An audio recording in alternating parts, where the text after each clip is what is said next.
కుటే నమస్తే నేను మీ దోస్తు సబ్స్క్రైబ్ చేసుకోండి దోస్త్ అయిపోదాం లైఫ్ లాంగ్కి. సో ఇవాళ స్పేర్ పార్ట్స్ కొనడానికి అనేసి పోయినామన్నమాట నేను పుష్పతో పాటు.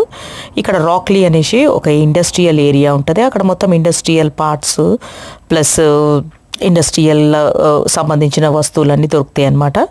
సో స్పేర్ పార్ట్స్ తీసుకోవడానికని ట్రక్ స్పేర్ పార్ట్స్కి వచ్చిండు. ఇంకా పోయి తీసుకుంటే ఇంకా పక్క కార్లో చూస్తే ఈ మంచి బ్యూటిఫుల్ డాగ్ కనిపించింది అనమాట. ఇంకా దాంతో కొంచెం టైం పాస్ చేసుకుంటా ఏడి మీ డాడీ ఎక్కడ పోయిండు, నేను ఒకదాన్నే వదిలేసిపోయిండు అది ఇది అని బాగా దాన్ని ఆట పట్టిస్తే ఇక అది అలసిపోయి అమ్మాయి మేము వస్తు నన్ను ఆట పట్టిస్తుంది అనేసి ఇక అలసిపోయి ఇక ఆడ కూస్తుంది అనమాట. ఇక పుష్ప మళ్ళీ ఇక వచ్చి నన్ను అన్నాడు, ఏందమ్మా నీకు పనికి మాల మంగళుడు పిల్లితల కొరిగిండు అన్నట్టు నువ్వు ఆ కుక్కని కలవడ్డవేంది అని అన్నాడు. అంటే నేనన్నా మరి ఆ కుక్కకు కూడా బోరు కొడుతుంది నాకు కూడా బోరు కొడుతుంది అందుకనేసి టైంపాస్ చేసిన నేను కుక్కతోనంటే ఆ సరేలే సంబడం బాగానే ఉంది అని అంటుండు.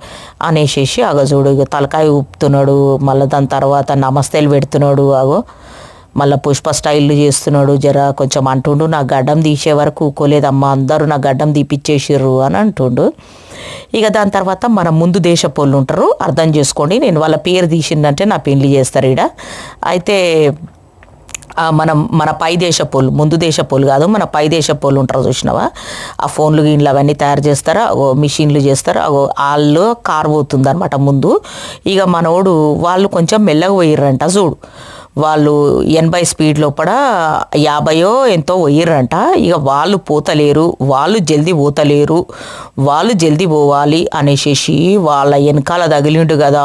ధూమ్ 4 సినిమా చూపించిండు నాకు. ఇక వాళ్ళ వెనకాల ఏం రేసు కొట్టిండు పాపము. ఆ పైదేశపోళ్ళు ఆపుకోలేక ఊగలేక పడలేక తుమ్మలేక కక్కలేక పిత్తలేక పాపం వాళ్ళు ఎట్లా ఇండికేటర్లు వేసుకుంటా లాస్ట్కు సమరసింహారెడ్డి సినిమాలో ఇప్పుడు ఆ కార్ దుంకుతుంది చూడు, అట్లా పట్టాల మీదకి వెళ్ళి కార్ దుంకిచ్చి తప్పించుకున్నారు తెలుసా పుష్ప దగ్గర నుంచి.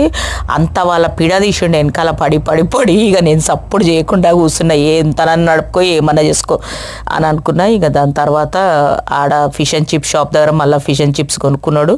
ఇక ఇంటికి బయలుదేరినాం అనమాట. ఇక అది కథ ఇవాళ.